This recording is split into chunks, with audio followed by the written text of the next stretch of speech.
So coming to the stage, we've got Scott Wolf.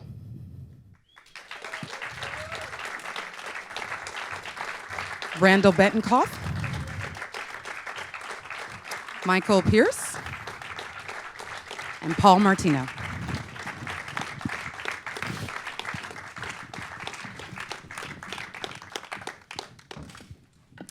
So we're just going to jump right into it. You guys just finished watching the screening. Did you enjoy it? Yeah. Good answer. Awesome.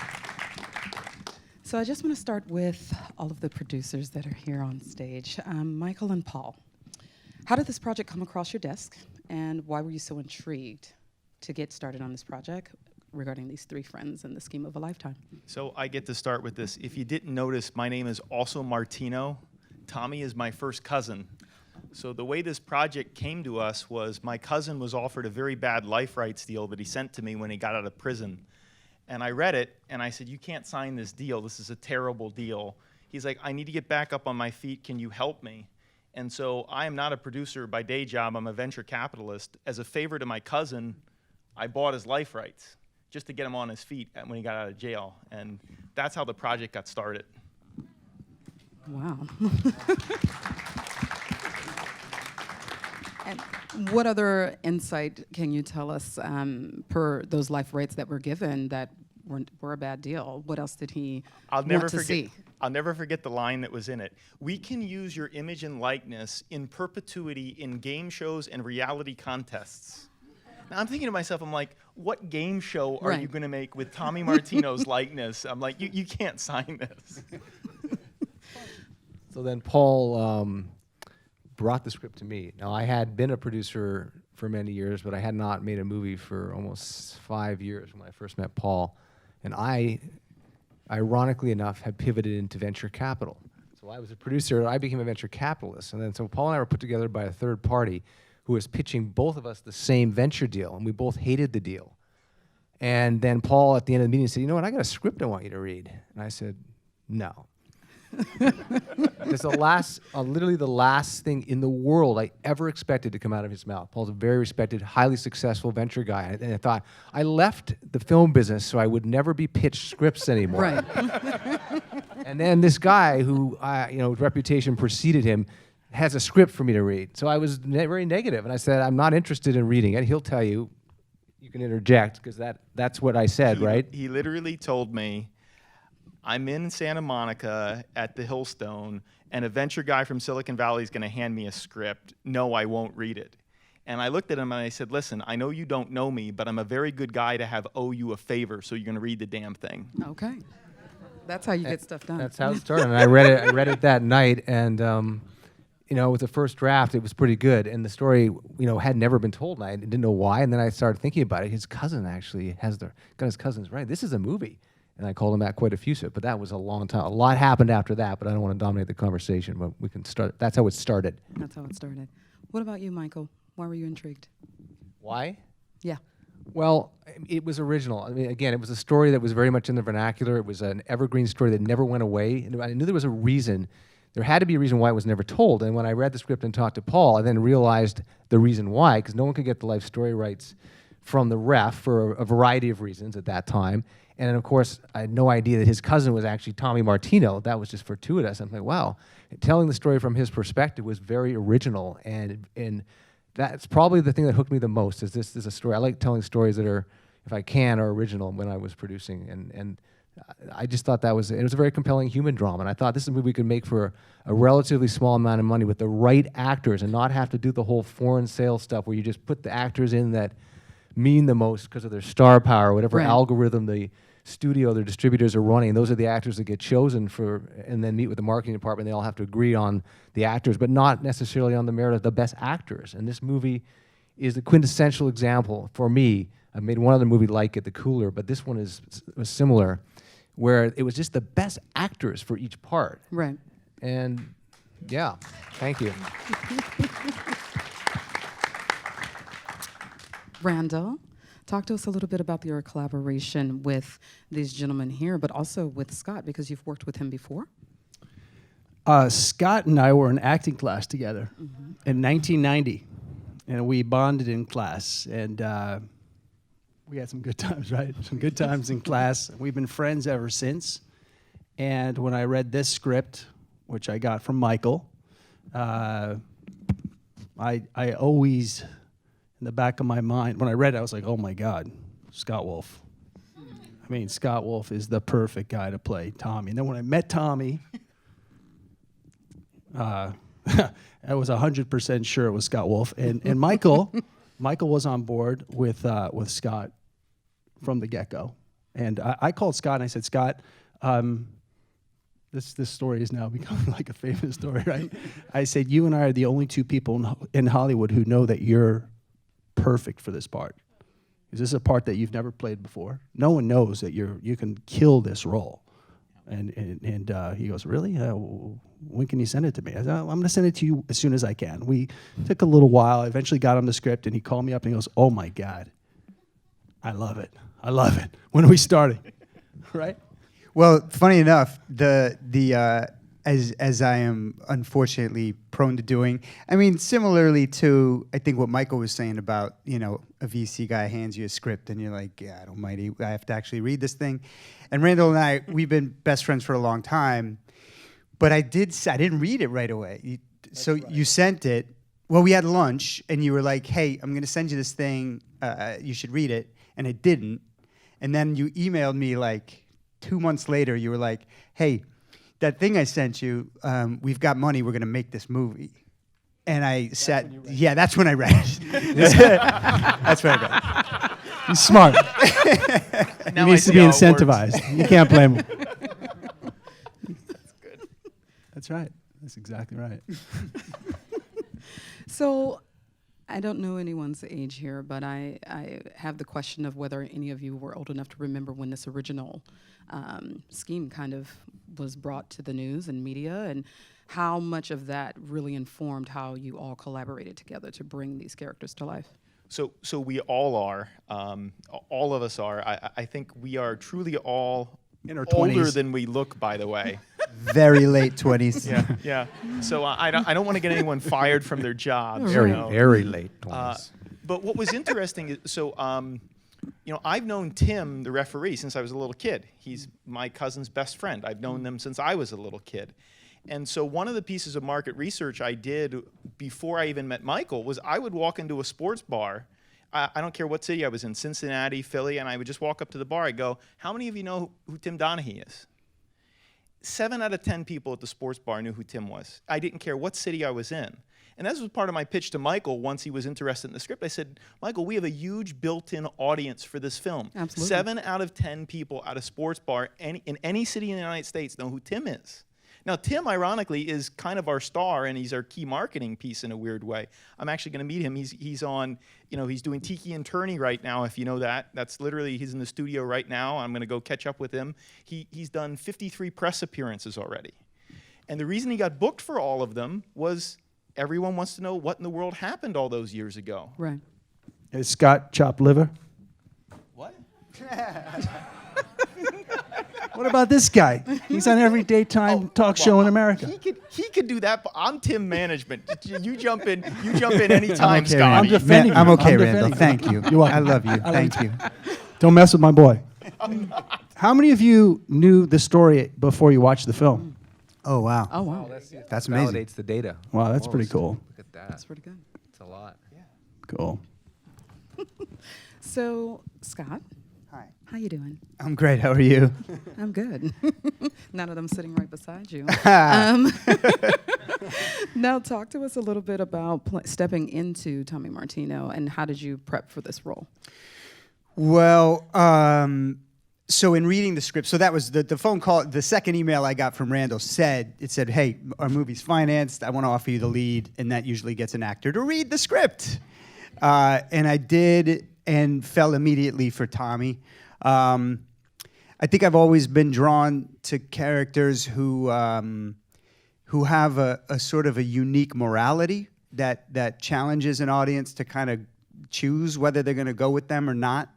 And I feel like, being someone who doesn't have like a Joe Pesci face, it becomes a unique thing where it's like, oh, he's telling his. I'm looking at him and I'm seeing this one thing, but then it's really making it hard for me to kind of stay with him. Right.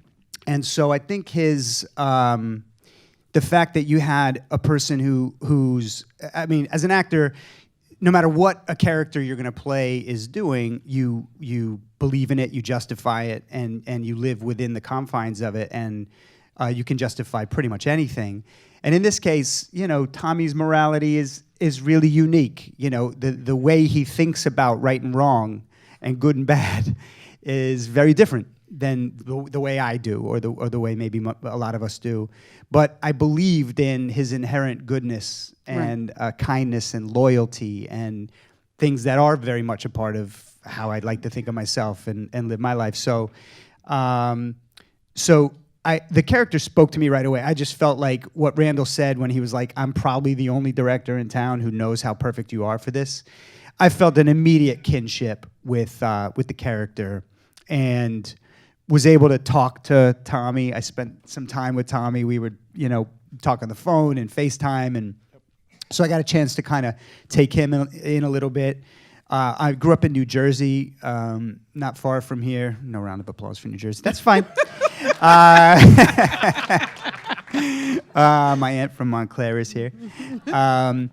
So the East Coast of it all, just, you know, I get in a room with people who are speaking like they're from the East Coast, and that just happens. And we decided not to go with too strict of Philly, because the strict Philly thing almost sounds like you're doing an East Coast accent badly for people who don't have an ear for it. Yep. And so, so in terms of the dialect, that just sort of felt like I'm in it a little now just talking about it.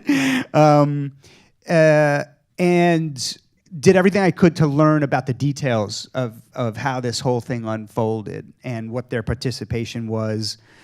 Talked to Tommy a lot about what that moment meant to him. Right. And really, to me, you know, the fun of where Tommy sits in this story is, you know, it was just basically getting the band back together. You know, he had this great moment to just be back in this thing with his oldest buddies, doing this fun kind of what seemed like a good idea at the time caper, and wound up in prison. So, 1996, you know, we've got the 3-second rule has come up in the NBA, and everyone is up in arms about this thing happening. My question is more geared towards the game of basketball and how that kind of played a character, but it wasn't the main character in the film. For both Randall, Michael, and Paul, when you were collaborating, was that a collective decision that you made to kind of make it a character, but not something that it wasn't the main focus of the film? So yes, this was a very intentional. So as much as my job is a lot on the marketing and the finance side of this, there were one or two creative pieces that were very important to me. And the primary one was that the NBA, who we have a relationship with, I've been on the board of directors with the NBA. I'm on the board of FanDuel from years ago, the fantasy sports company. And so it was very important to me that the NBA and the sports and the betting were the backdrop. And the example I even told the screenwriter Andy Callahan, it's like Jerry Maguire. Jerry Maguire it's a love story, and the currency is that he's a sports agent. So it's got this really rich palette that you can draw on. Our movie has to be that way. The basketball has to be on screens in the background. This has to be about the three guys and their relationship, and it's a true crime story about how they got in over their head. If we get into the details of if that's a travel or a walk, which I think some sports enthusiasts would have liked, True. I don't think we have a broadly interesting film. And so that was the one piece of the puzzle that I was involved in, not once these guys were there, but at the script level. And then, just to add to that, there are practical considerations when you make a movie that's as small as ours. Yep. You have to make choices as to where you're going to allocate your budget. Right. Anything that involved basketball requires hundreds of extras, a massive stadium, and then consequently a lot of CGI to make it look real. And we only had a finite amount of resources to allocate to those scenes, and so they, by definition, had to be limited.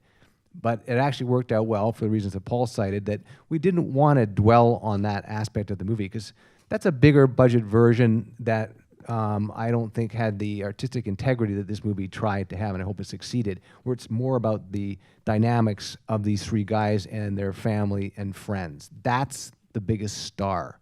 It's not basketball. It's not the league. Right. It's not really even the story. The story is a good impetus to get us into this world. But really, if the actors weren't believable, if you didn't become, invested in their journey, this movie I don't think would work very well.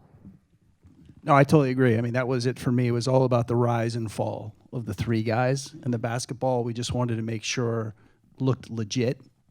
And we wanted to keep it, short and sweet, which we did. We shot all the basketball in a day on one court.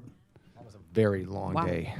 It was a long and expensive day, but it was great. And we pinpointed exactly what shots we needed. And we had a lot of help from a rotoscoping company in India that helped us get all the different arenas, all the different courts, all the logos, getting all the different costumes. If you know how hard that was, with very little time, we lost our casting director, our wardrobe designer, like 2 weeks before we started filming. I mean, we really pulled that together. It was it was a harrowing feat. And And one other point on that, by the way, that you might find interesting. When you make a film about a true crime, you have to stick, for legal reasons, to what's authentic to the period of time. If you notice, the NBA logo is in there, but it's the NBA logo of 6 and 7. The jerseys on the Indiana Pacers are the jerseys of the Indiana Pacers of 6 and 7. We could have actually opened ourselves up to liability if we had used modern jerseys. So the poor costume guy has got to get 6 or 7 teams' jerseys, not only correct and ready for the shoot in one day, but they have to be circa 06 and 7. And that really was, he was in tears that day. Right. He really was. it was a crazy task he had in front of him. Absolutely. And then getting the graphic art for those right years, getting that all right was tricky and a lot of work. So we were working around the clock, and hopefully you guys liked those sequences too. It's beautiful. Awesome. Pushing for applause, he said. Yeah. It's true. I was. Thank you. I appreciate that. So after watching the film and just kind of bringing these characters to life, all three of the characters had a large or hefty amount of ego. They were driven by money, of course. When you have those kind of characteristics about a person, is there always space for redemption? I believe so. Yeah, I think there's always room for redemption for anybody if they fess up to, if they look themselves squarely in the face. Absolutely. I think Donaghy, his redemption, happens in a very unusual way. True. Which is so fascinating. That was really one of the things that really drew me into the story. Was I couldn't believe how the guys all got busted. His confession is his redemption, and it's also his betrayal all at the same time. So it's like, wow. Yes. Yeah, and I think in this particular story, these three main characters, they're sort of afflicted, each in their own way. You've got Tim, who's just kind of addicted to the action, just being in the middle of a game, having money on a game, the winning and the losing.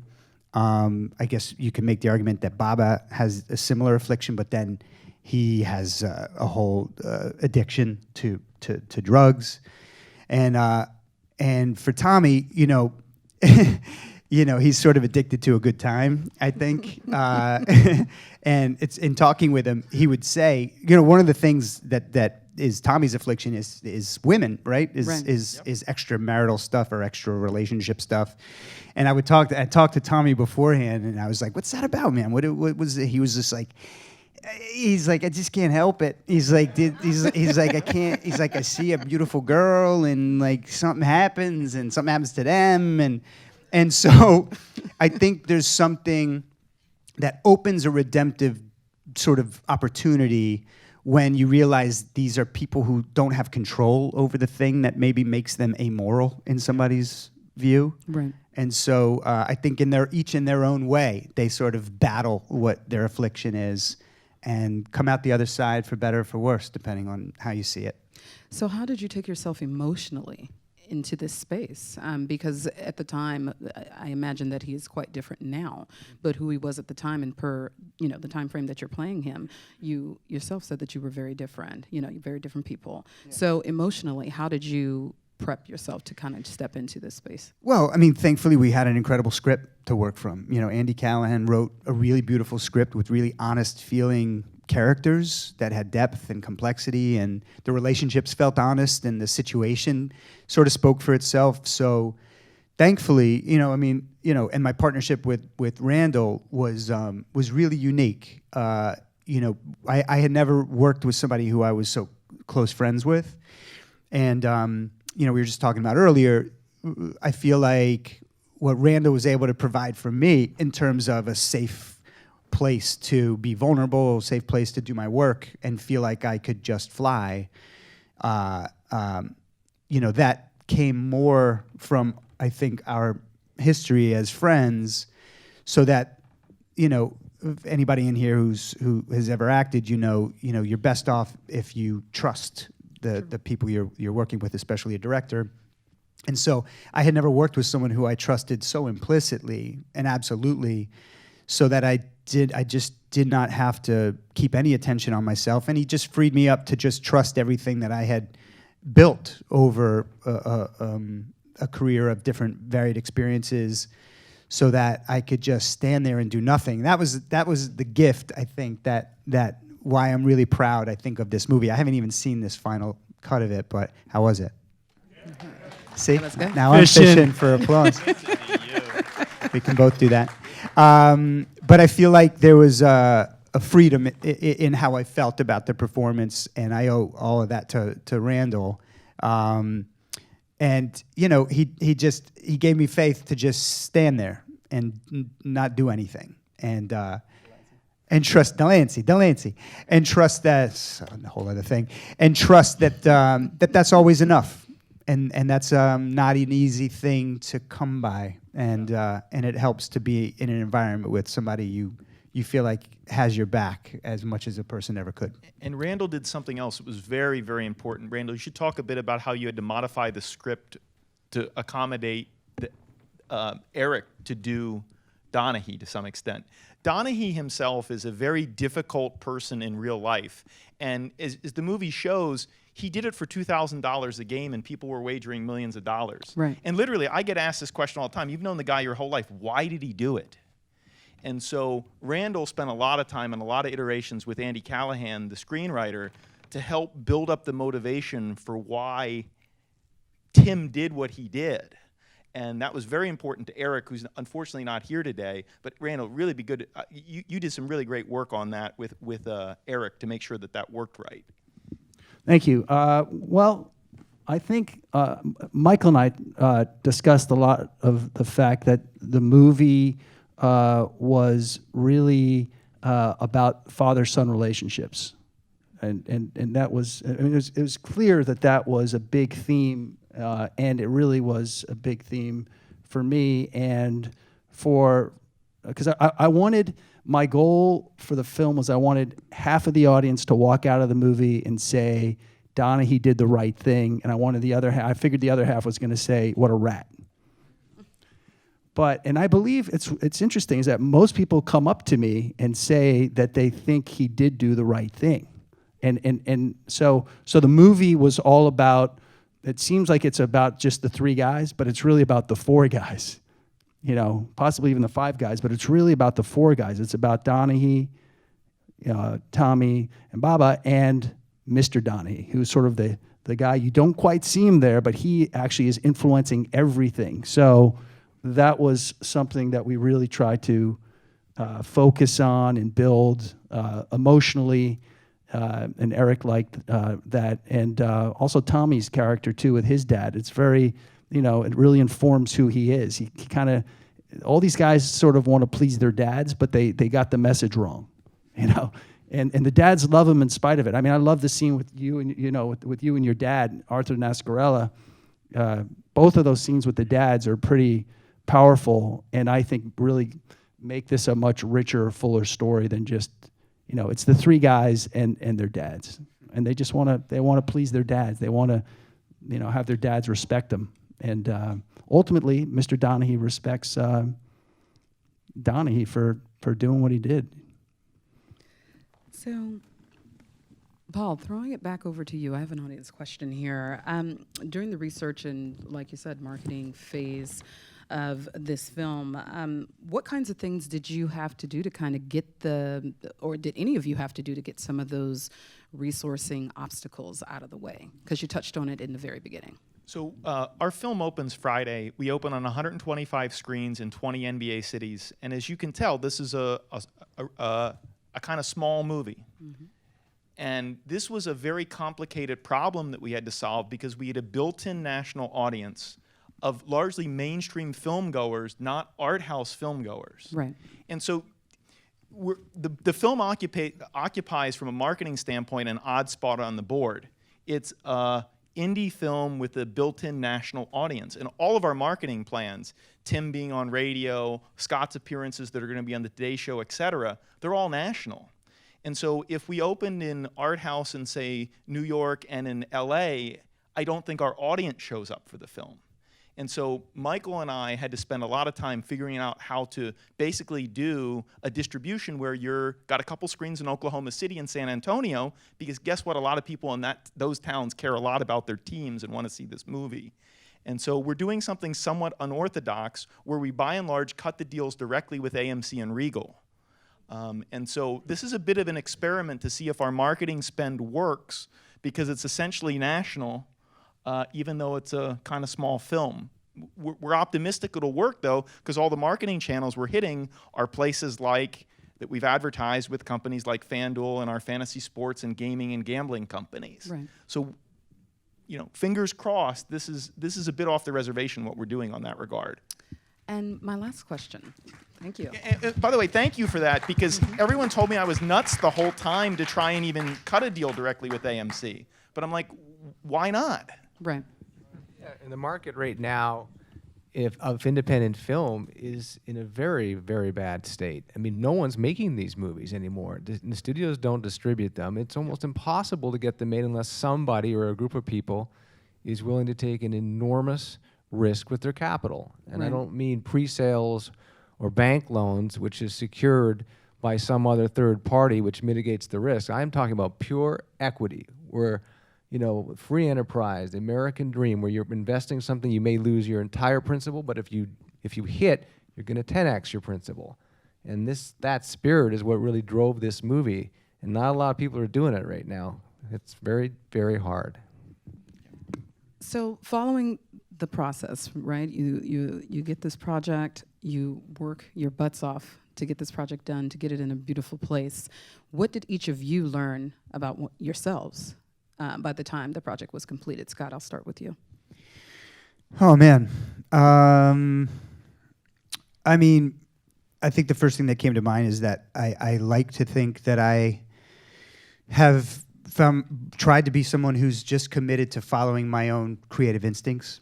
And if there's a character that speaks to me, a story that speaks to me, I want to run at it. And that doesn't matter if it's got a $30 million budget or a $1 million budget. And so it felt good to invest in something for the right reasons, and then have it be artistically, creatively, personally, an incredibly fulfilling, great experience.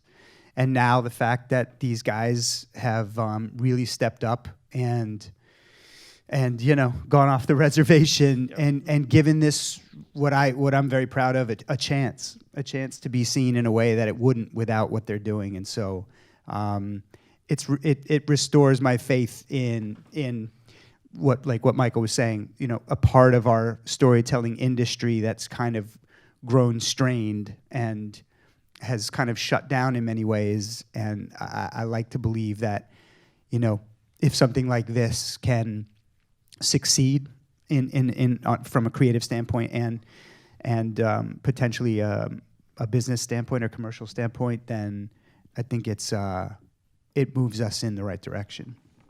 Randall. I think where there's a will, there's a way.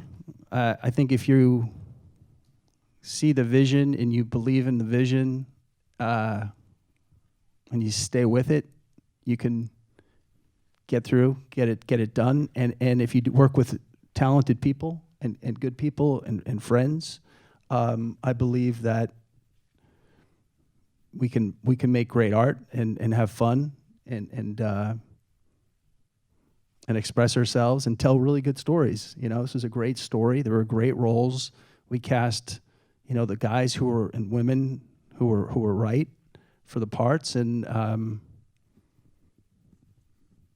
it's something that was dear to Paul. Like, you know, he wanted to tell his cousin's story, and it happened to be an amazing story. And I think everybody has an amazing story, you know.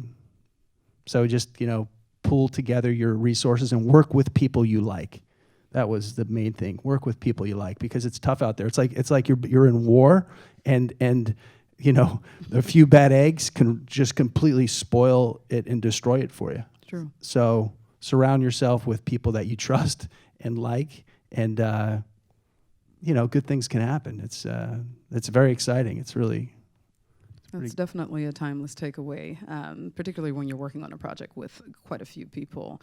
Michael, what did you learn about yourself? Well, I've learned a lot of things, but I think aside from the proverbiality of perseverance, because this movie was dead twice, really, like completely dead and buried, but we didn't give up. That's probably the singular thing, but I kind of have known that in past experiences in life. But this one, the most poignant thing for me in this movie was the power of collaboration.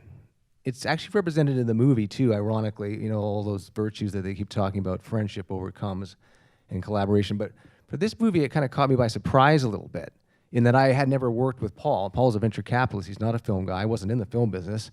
And I didn't know how I would collaborate him. I didn't know him that well when we first started. Now I know him intimately well. Right. And it's astounding to me, someone with such an ostensibly different skill set had so much to contribute to the process that I had spent 20 years in, and I learned so much from him in ways he didn't even know.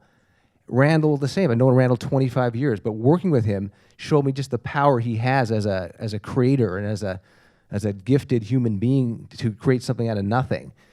Scott, too. I didn't know Scott at all, but just seeing how he worked and how he was so committed to the process. If you put all that together, it does sound proverbial, but it really is true. That synergy and the power of the collaboration of all of us. There were other people, too, who aren't sitting before us. But these three gentlemen, I just felt like I, again, had wings. You used that word, I think, before, Scott. I felt that way with all these guys helping me. It's very hard producing any movie, let alone a small one, with such an ambitious budget as we had. And the collaboration was just, I can't believe how powerful it was. And Paul? Yeah, so the big thing for me was knowing nothing about film was actually my biggest and best qualification for this. I've learned this. I've started eight companies now, and I've invested in 120. And sometimes the best CEO is the one who actually has a fresh set of eyes on a set of problems. And I can't tell you, since I was able to team with this group that had done this, how useful it was to actually not know anything or have unfortunate preconceived notions about how you had to do stuff. Right. And so this opened up the aperture and let us do creative things on marketing and go-to-market, and even how we cast and how we brought Randall in. And I really encourage my entrepreneurs, I back all the time, to do this. Partner with people who are both domain experts and don't know anything, because sometimes it's the person who doesn't know anything but has a good gut is going to have the right idea on how to get some stuff done. Now that I've seen how broken indie film is, and I'm not saying that in a derogatory way, I just think from a financing standpoint, it's broken right now. I'm really excited about how, if some of the techniques we used work a little bit, how we can really start telling everybody else what we did, and maybe you want to go do some of this way, which only someone as crazy as me or as uninformed as me would have done. Right. And with that, thank you.